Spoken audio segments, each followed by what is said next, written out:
আজি সন্ধিয়া বহুকেইটা গুৰুত্বপূৰ্ণ খবৰ আপোনালোকৰ বাবে লৈ আহিছোঁ। আপুনি চাবলৈ আৰম্ভ কৰিছে ফাষ্ট নিউজ 24x7। যদি চেনেলটোত প্ৰথমবাৰৰ বাবে আহিছে, চেনেলটো প্লিজ ছাবস্ক্ৰাইব কৰি দিব। প্ৰথমটো গুৰুত্বপূৰ্ণ খবৰ আমাৰ হাতত আহি পৰিছে। সাংসদ গৌৰৱ গগৈয়ে পাকিস্তান সংযোগৰ অভিযোগক লৈ গঠিত SITৰ প্ৰতিবেদনত কি আছে? মুখ্যমন্ত্ৰীয়ে পুনৰ ঘটালে বিস্ফোৰণ। সাংসদ গৌৰৱ গগৈয়ে পাকিস্তান সংযোগৰ অভিযোগক লৈ গঠিত অসম আৰক্ষীৰ বিশেষ তদন্তকাৰী গোট SITয়ে বুধবাৰে সন্ধিয়া 6 বজাত মুখ্যমন্ত্ৰী হিমন্ত বিশ্ব শৰ্মাৰ হাতত দাখিল কৰিলে প্ৰতিবেদন। SITত প্ৰতিবেদন দাখিলৰ পাছতে বৃহস্পতিবাৰে মুখ্যমন্ত্ৰী হিমন্ত বিশ্ব শৰ্মাই প্ৰকাশ কৰিলে প্ৰথম প্ৰতিক্ৰিয়া। সংবাদ মাধ্যমক সম্বোধন কৰি মুখ্যমন্ত্ৰীয়ে কয়, SITৰ প্ৰতিবেদনত যথেষ্ট গুৰুতৰ আৰু চিন্তনীয় অভিযোগ আছে।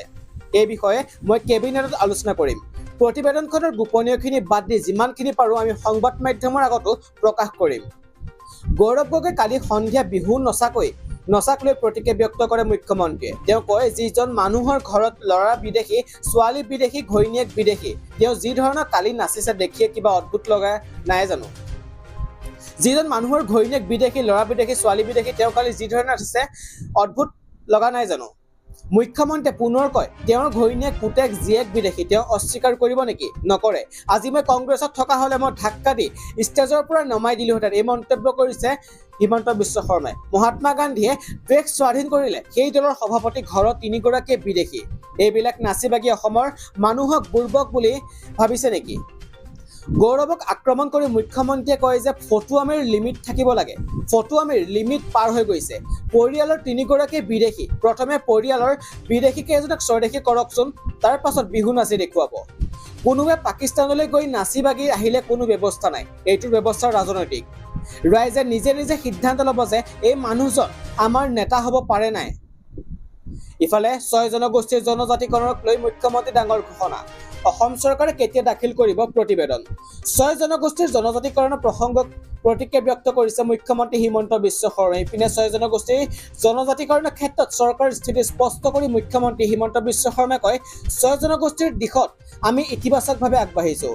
নৱেম্বৰত অসম বিধানসভা চৰকাৰে প্ৰতিবেদন দাখিল কৰিব, সদৰি কৰি মুখ্যমন্ত্ৰীগৰাকীয়ে ইপিনে কয় যে 6 জনগোষ্ঠীৰ সমস্যাটো সমাধানৰ বাবে আমি বহুখিনি আগবাঢ়িছোঁ। সমস্যাটো হ'ল কংগ্ৰেছ দলে কাৰো ক্ষতি নোহোৱাকৈ জনজাতিকৰণ কৰিব লাগে বুলি প্ৰস্তাৱ আনিছিল। এই সন্দৰ্ভত মুখ্যমন্ত্ৰীয়ে কয়, এতিয়া মই এটা প্ৰিজাৰ্ভেশ্যন পাই আছোঁ। তাত যদি বেলেগ সম্প্ৰদায় আহি সোমাই ক্ষমতাই হ'বই, ক্ষতিটো হ'বই। এতিয়া বিধানসভাই প্ৰস্তাৱটো নতুনকৈ পাছ কৰিব লাগিব যে ক্ষতি হ'লেও জনজাতিকৰণ কৰিব লাগিব। এতিয়ালৈ প্ৰস্তাৱটো আছে যি ক্ষতি নোহোৱাকৈ জনজাতিকৰণ কৰিব লাগিব। তেওঁ লগতে কয়, তাৰ মাজতে বহুতো লানি আলোচনা হৈছে, কিছু ইতিবাচক হৈছে, কিছু সমাধান হ'বলৈ বাকী আছে। নৱেম্বৰত আমি বিস্তৃত প্ৰতিবেদন দিম আৰু ৰাইজে নিজে দেখা পাব যে আমি কিমান পজিটিভলি বা চিনচিয়াৰলি এই বিষয়টো সমাধান কাৰণে চেষ্টা কৰিছোঁ। ইপিনে SIT প্ৰতিবেদন মই পঢ়িলোঁ। SIT প্ৰতিবেদন যথেষ্ট চিন্তনীয়, এই মন্তব্য হিমন্ত বিশ্ব শৰ্মাৰ। এই বিষয়ে কেবিনেটত হ'ব গুৰুত্বপূৰ্ণ আলোচনা। প্ৰতিবেদনৰ যিমানলৈ পাৰি ৰাজহুৱা কৰা হ'ব। যি মানুহৰ ঘৰত ল'ৰা ছোৱালী, পত্নী বিদেশী, তেওঁৰ ফূৰ্তি অদ্ভুত। তেওঁ পৰিয়াল বিদেশী বুলি অস্বীকাৰ কৰিব পাৰিব নে নাই? মই যদি আজি কংগ্ৰেছত থাকিলোঁ হয়, ধাক্কা দি ষ্টেজৰ পৰা নমালো হয়। মহাত্মা গান্ধীয়ে দেশৰ স্বাধীন কৰিলে, সভাপতি পৰিয়ালৰ 3জনেই বিদেশী। বাকী লগত নচা কেইজনৰ একো নাই। অসমৰ মানুহ বুৰ্বক নহয়। যদি ব্ৰিটিছৰ পাছপৰ্টতে চলে, সকলোকে ব্ৰিটিছ পাছপৰ্ট দি দিয়ক। এইবিলাক গৌৰৱ গগৈ ফটুৱামিৰ লিমিট থাকে। প্ৰথমে বিদেশীক স্বদেশী কৰক, তাৰ পিছত বিহু নাচক। যদি হিমন্ত বিশ্বৰ ঘৰত বিদেশী থাকিলে হয়, আপোনালোকে বোমা ফুটালে হয়। যি গুৰুত্বপূৰ্ণ ঘটনাক লঘু কৰাৰ চেষ্টা কৰিছে, তেওঁলোকলৈ সহানুভূতি। কোনোবা সংবাদ মাধ্যমৰ বাবে নাটক হ'ব পাৰে, আমাৰ বাবে এয়া চিৰিয়াছ। SIT প্ৰতিবেদন পঢ়ি বিস্ফোৰক মন্তব্য হিমন্ত বিশ্ব শৰ্মাৰ।